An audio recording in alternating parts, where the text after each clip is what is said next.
안녕하십니까 변호사님. 예, 안녕하십니까. 변호사님은 영화를 좋아하시나요? 예, 가끔씩 봅니다. 어렸을 때는 참 영화 2편짜리 영화 진짜 많이 봤네요. 저도 영화를 좋아하는데 영화에 보면 요즘 좀 검사 나오는 영화들 되게 많잖아요. 예. 그런 이제 영화들을 보면 또 꼭 나오는 클리셰들이 있는데 변호사님께서도 이제 검사직으로 오래 계셨는데 그런 영화 속에서 나오는 클리셰들 정말로 있는지 그런 게 좀 궁금합니다. 좀 황당한 것들이 좀 많이 있죠. 기본 설정은 부장검사는 악의 화신이고 어디서 가고 잡고 있어? 평검사는 정의의 사도, 이런 대결 구도를 만들어 놓고 이 친구가 처음이라 소신 같은 것도 있고. 항상 부장검사는 그 위에 정치권하고 결탁돼서 자기 출세를 위해서 영혼 팔고 막 그 결정도 이상하게 하는 뭐 그런 식으로 이제 그려놓습니다. 저도 이제 부장검사를 갖다가 부산지검에서 4년에 강력부장, 마약부장 했고, 그 다음에 의정부의 형사부장, 특수하는 의정부 부장 했고, 그 다음에 서울 북부지검에서 형사 1부장, 부장 몇 번 하고 이렇게 했습니다. 사람들이 오해하는 게 부장은 그런 사람이 아니거든요. 어떤 검사의 그 사건 결정이라고 하는 것이 공평하게 돼야 됩니다. 이게 들쑥날쑥하면 안 되거든요. 근데 부장의 역할이 부에 소속된 검사 몇 명이 어떤 결정을 갖다가 이렇게 고르도록, 왜냐하면 이 결정이 막 들쑥날쑥하면은 국민들이 불안하잖아요. 불공평하잖아요. 그래서 이제 그 결정을 도와주는, 왜냐하면 부장검사는 그래도 최소한 10년 훨씬 넘는 사람들도 있고 경험이 많거든요. 수사 경험이 많고, 부원인 검사들은 물론 뭐 고참도 있지만은 경력이 짧은 그 검사들도 많기 때문에 어떤 그 수사의 기법이라든지 어떤 그런 거를 지도, 그러니까 검사의 결정을 도와서 완성시켜주는 그런 역할을 합니다. 어떻게 보면 멘토죠, 멘토.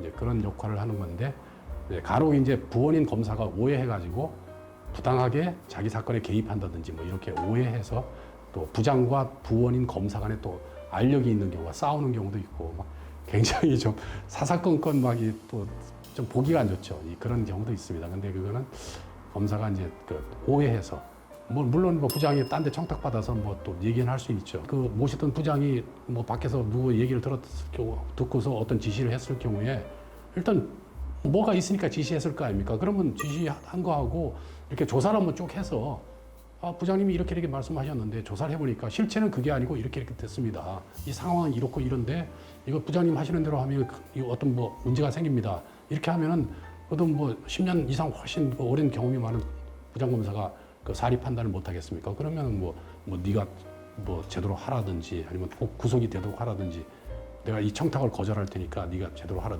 다 제가 실제로 겪었던 일이었거든요.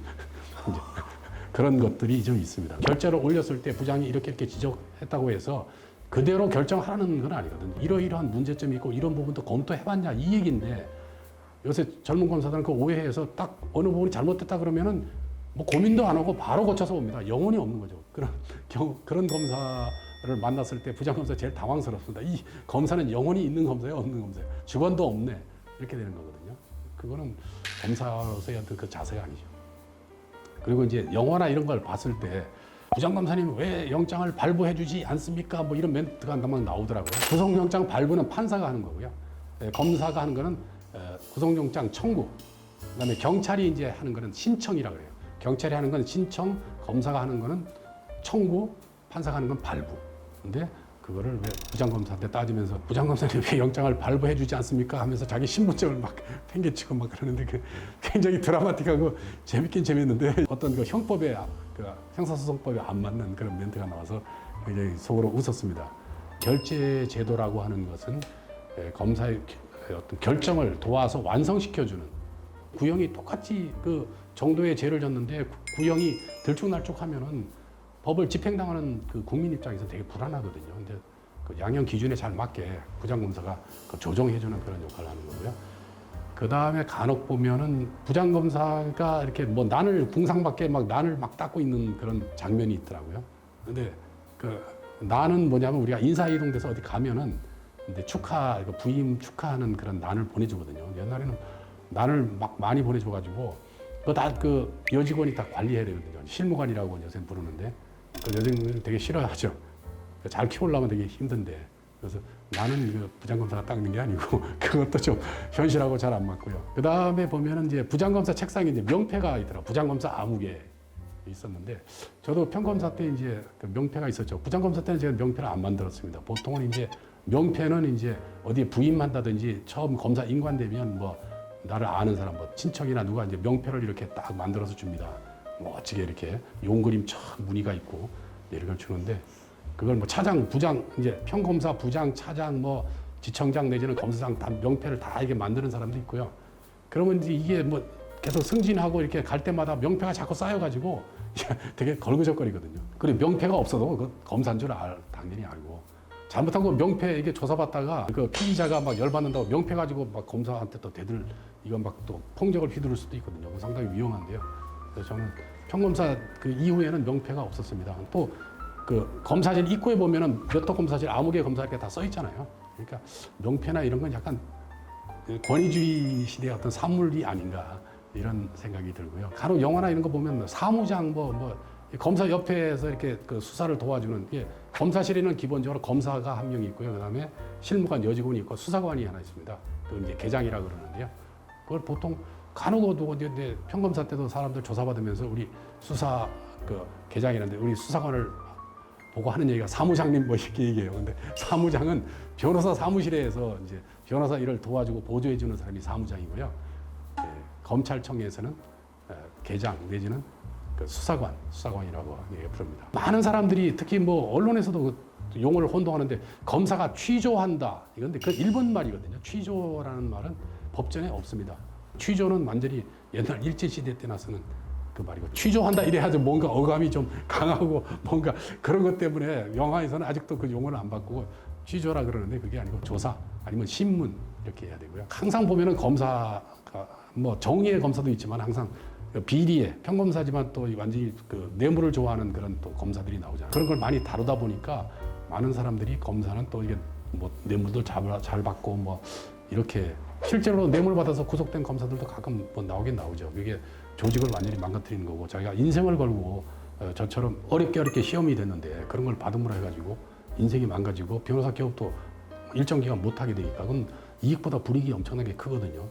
사실은 대부분의 검사는 그게 아니고 진짜 야근도 해가면서 열심히 일하면서 고생하는 검사가 많은데 영화나 드라마에서는 항상 그 나쁜 검사 그런 것만 계속 국민들한테 보여주니까 지금처럼 이 수사권이 다 뺏겨버리지 않습니까? 수사권 조정되면서 지금 1차 수사 종결권은 다 경찰이 가져가고 그 다음에 검사 수사지휘권 폐지되고 지금 현실이 옛날 같으면 지금 제가 변호사 이제 한 1년 6개월 됐는데요. 한 6개월 하면 되게 사건을 빨리 경찰이 처리하는 거고요. 1년은 보통이고 지금 여기 경기권의 모 검찰청에 지금 사건이 경찰로 갔다가 올라온 지가 지금 1년 8개월이 됐는데 아직 검사가 소환조차 안 해요. 피해자는 지금 회사가 망하게 생겼거든요. 그래서 전화해서 해달라고 빨리 좀 사건을 빨리 수사를 좀 해달라. 뭐 되면 되고 안 되면 안 되고 결론을 내려줘야 뭐 다음 절차가 기다리고 있는데 검사가 꼭 지고서 안 하는 거예요. 이거 완전히 검찰이 지금 왜 있는지 완전히 망가진 거죠. 이 수사권 조정되기 전에는 1년씩 하는 사건이 거의 없었어요. 진짜 그런 사건은 진짜 손에 꼽을 정도인데 요새는 아주 기본이 돼버렸어요. 결국 이 피해는 피해자들이 지금 입고 있거든요. 더군다나 경찰이 사건을 제대로 해결해 준다면 몰라도 한 1년씩 꼭 가지고 있다가 뭐 이상한 결론 내버리고 그래서 놀래가지고 이제 피해자들이 저한테 오는데요.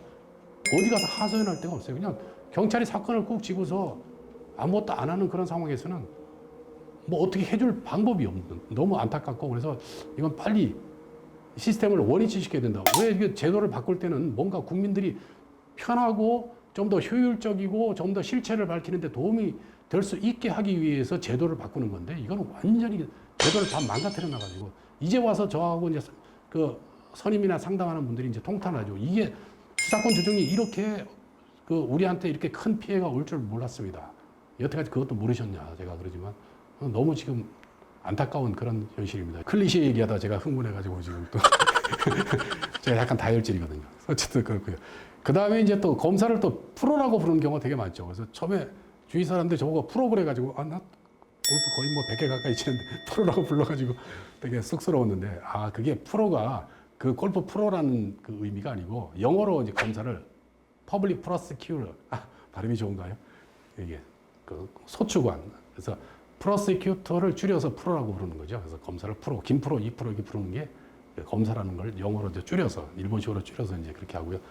그다음에 근데 언제까지 지방 뺑뺑이 돌고 또 평검사로 이렇게 지낼 거냐 이렇게 얘기하는데 계속 지방에만 이렇게 도는 그런 경우는 없거든요. 경향교류라 그래가지고 지방에 한 평검사인 경우는 보통 2년, 서울인 경우는 2년 6개월 이렇게 경향교류를 합니다. 옛날에는 약간 귀족 검사라 그래가지고요. 우리가 그렇게 얘기하는데 로얄 패밀리 그래가지고 서울중앙지검 근무 그때는 서울지검이죠. 서울지검 근무했다 법무부 갔다가 뭐 거기만 왔다 갔다 하고요. 또 피치 못해서 이제 지방 갈 때는 여기 가까운데 뭐 여주라든지 좋은 아주 1급지라고 부르는데요. 그런 지청에 근무하다 거기서만 이렇게 좋을 거 다 누리고 이제 요새는 그런 게 있는지 잘 모르겠는데요. 제가 평검사 지난 지가 한참 오래돼서 그래서 어쨌든 간에 경향교류 지방에 있다가 반드시 또 서울에 오고 뭐 간혹 검사들 중에는 서울의 집값이 너무 비싸가지고 서울에 오면은 뭐 도대체 이게 살 수가 없다는 거죠. 그래서 실제로 이제 자기는 돈이 없어가지고 서울에 발령을 내줘도 서울에 와서 살 수가 없기 때문에 그러니까 지방만 이렇게 돌아다니는 검사가 또 있었습니다. 네, 그런 경우가 또 있었고요. 근무 중에 검사가 실내 연습장에 가서 막 또 그 골프 연습을 하고 있더라고요. 그래서 평검사가 찾아가서 막 뭐라 하는데요. 그거는 만약에 중간에 자기가 뭐 조퇴 내지는 아니면 자기 업무 외에 어떤 공적인 업무 외에 그런 걸로 해서 10분 이상 밖에 나가면은 거기에 다 이렇게 조퇴 내지는 뭐 그런 걸 다 해야 됩니다. 그게 그 하루에 8시간 근무하는데 그거 다 시간 단위로 다 더해가지고 하루 8시간이 되면은 우리가 그 연가 계산할 때 그거 다 빼거든요. 다 철두철미하게 그렇게 합니다. 근데 만약에 외부 뭐 출장 뭐 이렇게 그거 이렇게 컴퓨터로 입력 안 해놓고 이렇게 했다면은 이건 업무 중에 딴짓한 거거든요. 이거는 직무 태만 내지 징계 사유입니다. 그거 굉장히 이 관리가 철저합니다. 검찰은 밖에서 보는 거하고 너무 다르거든요. 이제 그렇게 보시면 오해 안 해주시면 야 검사들은 뭐 저기 업무 시간에 가서 뭐 골프 연습 따고 이러냐 절대로 안 그렇거든요. 그다음에 검사를 왜 영감님이라고 하느냐 저보고 물어보더라고요. 젊은데 왜 영감이라고 그러지? 뒤돌아봤더니 아무도 없더라고요. 옛날에 조선시대 때 당상관 이상은 영감이라고 하는 거죠. 그래서 일제시대 때도 그러고 굉장히 그 검사도 숫자도 귀했고 굉장히 힘이 센 그런 거라서 좀 높여 부르는 그런 말은 영감이라고 하는 거죠. 그다음에 마지막으로 많은 사람들이 검사는 악의 화신이고 어느 당에서는 완전 검찰 조직 자체를 없애려고 하잖아요. 이거는 검사는 법치주의의 감시자거든요. 다시 말해서 모든 이 우리나라 시스템이 법대로 되어 가고 있는지를 감시하는 거예요.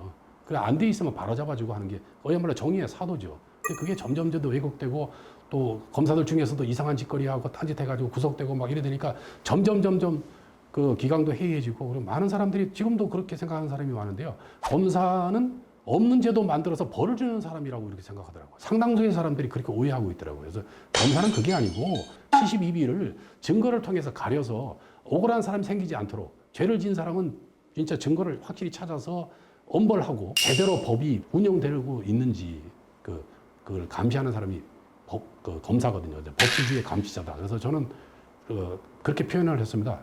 빼앗긴 꿈을 찾아줘서 사람들로 하여금 행복하게 만들어주는 게 검사다. 그런 생각으로 33년 검사도 굉장히 행복하게 즐겁게 이렇게 하다 보니까 그냥 정년이 금방 가버리고요. 그래도 나를 통해서 많은 사람들이 행복해하니까 굉장히 나는 검사를 참 굉장히 어렵게 검사가 됐지만 그래도 아버지의 특명이 그래도 옳았다는 생각이 듭니다. 네, 변호사님께서 이제 영화 속에 흔히 나오는 클리셰들을 많이 설명을 해주셨는데 이제 재미있게 시작해서 정말 감동으로 끝난 것 같습니다. 검사로서의 좀 자부심이 많이 느껴지시는 좀 그런 답변들도 많았고 그만큼 또 검사의 생활을 얼마나 열정적으로 하셨는지도 볼 수 있었던 것 같습니다. 많은 분들이 이 클리셰에 대해서 많이 궁금해 하셨을 텐데 이 영상을 통해서 조금 많이 해소되셨을 것 같습니다. 네, 변호사님 오늘도 좋은 답변 감사합니다. 예, 감사합니다.